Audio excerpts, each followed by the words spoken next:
In 2021, a Tokyo subway attendant was doing his final sweep at 1:30 a.m. when he saw a woman standing on platform 4. The platform had been closed for construction. No trains were running. When he got closer, she vanished. Security footage showed her appearing out of thin air. 3 years earlier, a woman had jumped in front of a train on that exact platform. Tonight, I'm sharing 2 true paranormal stories from Japan. Stories from night shift workers who saw things that made them question everything. You might want to keep the lights on for this one. This first story takes place at Shinjuku Station in Tokyo, one of the busiest train stations in the world. But this story happens when it's empty. It was sent to me by a station attendant named Takeshi, who worked the overnight maintenance shift. His job was to sweep the platforms and check for any issues after the last train stopped running around 1 a.m. Takeshi had worked this shift for 2 years. He was used to the empty platforms, the echoing announcements, the fluorescent lights humming in the silence. It was peaceful in a way, just him and the empty station. But one night in October 2021, everything changed. It was 1:30 a.m. Takeshi was making his rounds on the lower level platforms. He'd just finished Platform 3 and was heading to Platform 4. Platform 4 had been closed for renovation for the past month. Orange construction barriers blocked the entrance and warning signs said "No entry, construction zone." As Takeshi approached, he noticed something odd. The barriers had been moved aside, just enough for someone to slip through. He grabbed his flashlight and walked onto the platform. Maybe a homeless person had snuck in to sleep, he thought. It happens sometimes. That's when he saw her. A woman was standing at the far end of the platform, about 30 feet away. She was facing the tracks, her back to Takeshi. She wore a white dress. Her long black hair hung down to her waist, wet and dripping. Water pooled at her feet on the concrete. Takeshi froze. Something felt wrong. "Excuse me," he called out in Japanese. "Miss, the platform is closed. You can't be here." The woman didn't move, didn't turn around, didn't respond. Takeshi felt his skin prickle. "Miss?" he called again, louder this time. Nothing. He took a step forward, then another. His footsteps echoed in the empty station. When he was about 10 feet away, he could hear it. Dripping. Water dripping from her hair onto the platform, steady, rhythmic. Drip, drip, drip. "Miss, I need you to..." She turned her head. Takeshi said her face was pale, impossibly pale, like she'd never seen sunlight. Her eyes were dark and empty, and she was smiling. Not a friendly smile, a knowing smile, like she'd been waiting for him.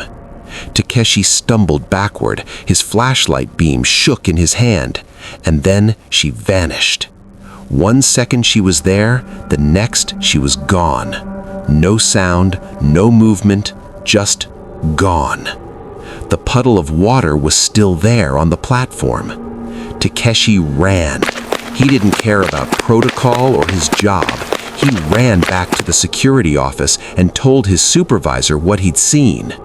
His supervisor didn't believe him. Of course not, but they checked the security cameras anyway.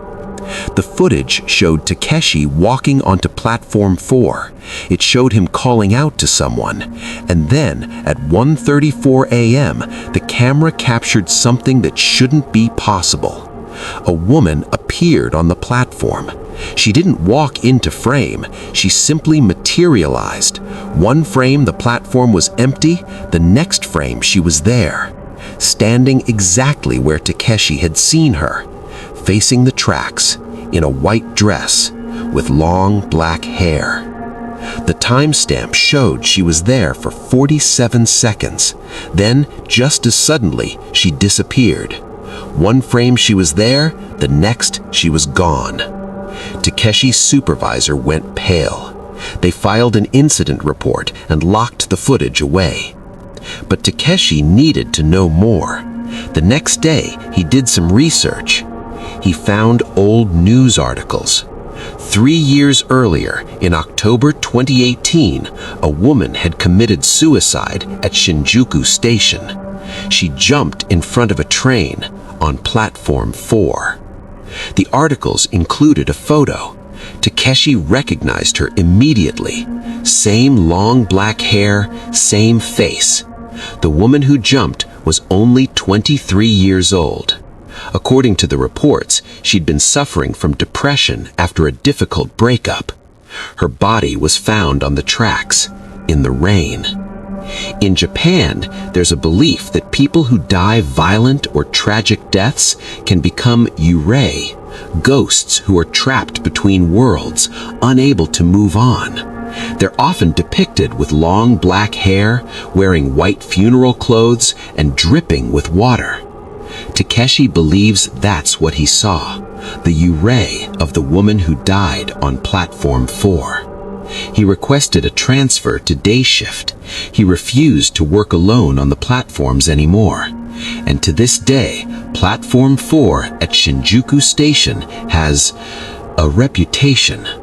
Other workers have reported seeing a woman in white, always at night, always facing the tracks. The station management doesn't talk about it, but the overnight maintenance crew knows. They avoid platform 4 whenever possible, and if they have to go there, they never go alone. That's disturbing. But the second story might be even worse, because in this one, someone spent an entire night with a ghost and didn't realize it until morning. This takes place in Osaka, at a love hotel.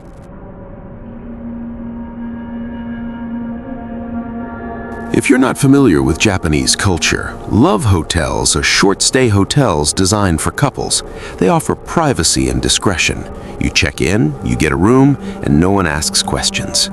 This story was shared by a night clerk named Kenji, who worked at a small love hotel in Osaka's Namba district.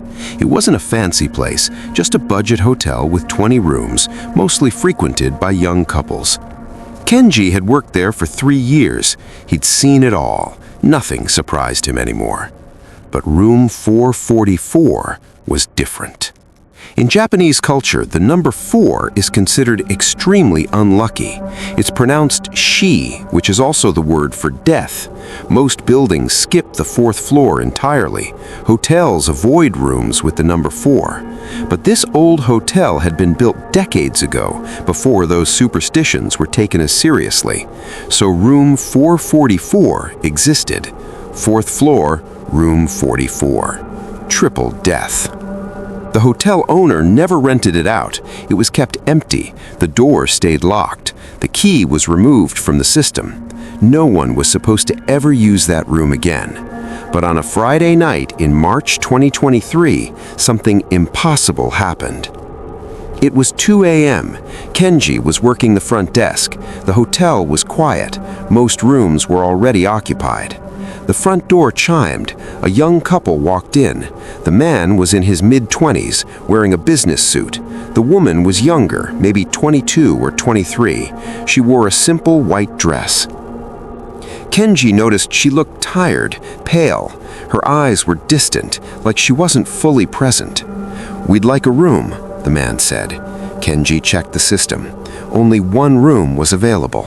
Room 444. Kenji frowned. That didn't make sense. Room 444 wasn't in the rental system. It shouldn't show as available. But there it was on the screen. Room 444, available. "Is everything okay?" the man asked. Kenji hesitated. Then he decided it must be a computer glitch. The owner probably added it back in by mistake. "Yes, sorry, room 444, 4th floor." He handed them the key card. The couple took the elevator up.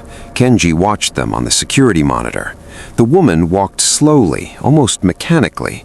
The man held her hand. They disappeared down the hallway toward room 444. Kenji went back to his paperwork. Everything seemed normal until 4:44 a.m. The elevator doors opened. The man scumbled out, eyes wild with panic. He ran to the front desk. "She's gone! My girlfriend! She was in the room and now she's gone!" "What do you mean, gone?" Kenji asked. "We were sleeping. I woke up and she wasn't there. The door was locked from the inside. The window doesn't open. She couldn't have left, but she's not there." Kenji grabbed the master key and followed the man to the 4th floor. Room 444. The door was closed. Kenji unlocked it and pushed it open. The room was empty.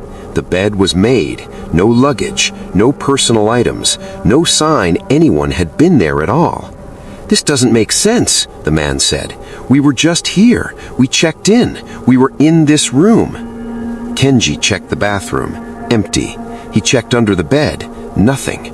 The window was sealed shut. There was only one door, and it had been locked from the inside. "Show me a picture of your girlfriend," Kenji said.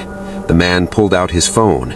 He showed Kenji a photo, a young woman, early 20s, long dark hair, white dress. Kenji's blood ran cold. He recognized her. "When did you start dating her?" Kenji asked quietly. "About 6 months ago." "Why?" "Where did you meet?" "Near here, in Namba, at a bar." "Why are you asking me this?" Kenji led the man back to the front desk. He pulled up the hotel's incident files on his computer. He found what he was looking for. A photo from 2 years ago, a police report. The woman who died in room 444. It was the same woman. "This is impossible," the man said. "That's my girlfriend. That's her. We've been dating for 6 months. She's real. I just saw her an hour ago." "This woman died 2 years ago," Kenji said. "In room 444. Suicide." The man stared at the screen. His hands were shaking. No, that's not possible. I've been to her apartment. I've met her friends. We've been together." "Have you?" Kenji asked. "Have you really met her friends? Have you been to her apartment? Or has she always met you, always come to you?" The man thought about it, and slowly his face changed, because he realized the truth. He'd never been to her apartment. She always said she'd meet him. He'd never met her friends. She was always alone. Every time they met, it was near Namba, near this hotel, and she always wore the same white dress. "But I touched her. I held her. She was real."